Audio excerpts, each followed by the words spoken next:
que tras 6 meses de reuniones de trabajo de la ponencia del mandato marco y tras un análisis exhaustivo de las dos propuestas presentadas y de un responsable ejercicio de consenso por parte de todos los grupos políticos que conforman esta Cámara, pues por fin en este periodo de sesiones este Parlamento sí que va a dar cumplimiento a lo mandatado en el artículo 4 de la Ley de la Radiotelevisión Canaria. Lo que sí es cierto, también no es menos cierto, que es que este hecho de cumplimiento por el Parlamento contrasta pues con la actitud irresponsable que ha tenido el Consejo Rector y entiendo yo que principalmente su presidente, que tras 2 años que han pasado desde su designación, pues continúa sin dar cumplimiento a la disposición adicional primera de la ley que le mandata a aprobar en el plazo de 6 meses a partir de su designación el reglamento orgánico del ente público, incumplimiento además que ha llevado a la efectiva al no poder efectivamente constituir el Consejo Asesor y el Consejo de Informativo, por cuanto sus normas de organización y funcionamiento tienen que venir recogidas en el reglamento. Yo entiendo que esto al final y en definitiva es la pescadilla que se muerde la cola y en este caso vuelvo a personalizar en la persona del presidente del Consejo Rector, del señor Negrín, porque no se ha aprobado por la incapacidad para consensuar y para llegar a acuerdos con el resto de los miembros del Consejo Rector, bueno, de los que le quedan, y que ha hecho mantener paralizada la gestión y el adecuado funcionamiento del ente. Y quiero decir todo esto, he dicho todo esto presente porque entiendo que sin reglamento, sin consejo asesor y sin consejo de informativo, de muy poco va a servir este mandato marco, porque no viene a recoger, sino básicamente o a desarrollar lo que ya venía mandatado en la ley. De todas maneras, una vez dicho esto y en referencia al texto borrador del mandato marco, pues ahí sí quiero decir que, repito, fue un ejercicio responsable, exhaustivo y de consenso por parte de todos los grupos, que hubo acuerdo en casi todo, excepto pues en 2 puntos. El principal se refería al modelo de gestión, donde bueno, habían 2 posiciones encontradas.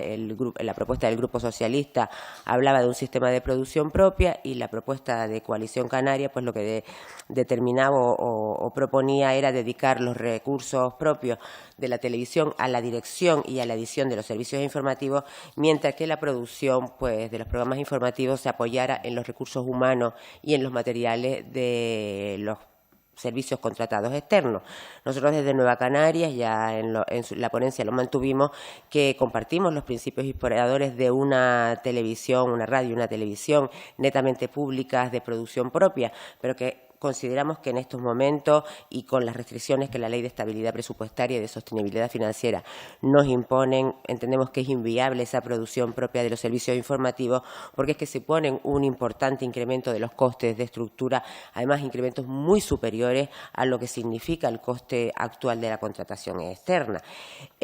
Por último, y además otro de los puntos en los que pues tampoco hubo consenso en este caso, por discrepancias del grupo al que represento de Nueva Canaria, fue en referencia a la figura del defensor del espectador, oyente y usuario de los medios interactivos, que según queda reflejado en el artículo 18 del borrador del mandato marco, determina que el Consejo Rector, oído el Consejo Asesor, determinará el funcionamiento y competencias de la figura del defensor del espectador, del oyente y del usuario de los medios interactivos, que actuará como garante del derecho al ciudadano a una información veraz, independiente y plural. Y nosotros desde Nueva Canaria entendemos que para que verdaderamente el defensor del espectador, oyente y usuario de los medios interactivos sea una figura eficaz y pueda actuar de forma efectiva por el derecho de los ciudadanos a esa información veraz, independiente y plural, lo primero que tiene que cumplir es ser independiente, tema que es bastante cuestionable, a nuestro parecer, en el momento de que es el Consejo Rector, el máximo órgano del ente de radio y televisión,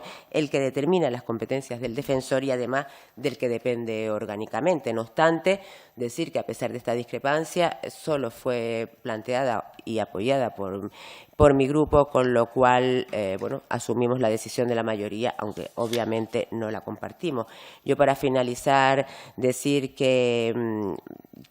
la situación caótica en la que perdura en la televisión no es ajena a la responsabilidad de este Parlamento, que recordar que la razón principal por la que se modificó la ley o se promulgó una nueva ley de la televisión fue pues por darle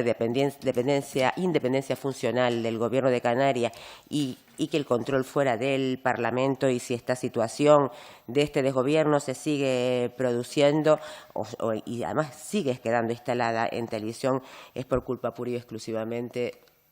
de este Parlamento o de las mayorías parlamentarias que se conforman en este Parlamento y que permiten que esta situación se siga produciendo. Muchas gracias. Gracias, señora González.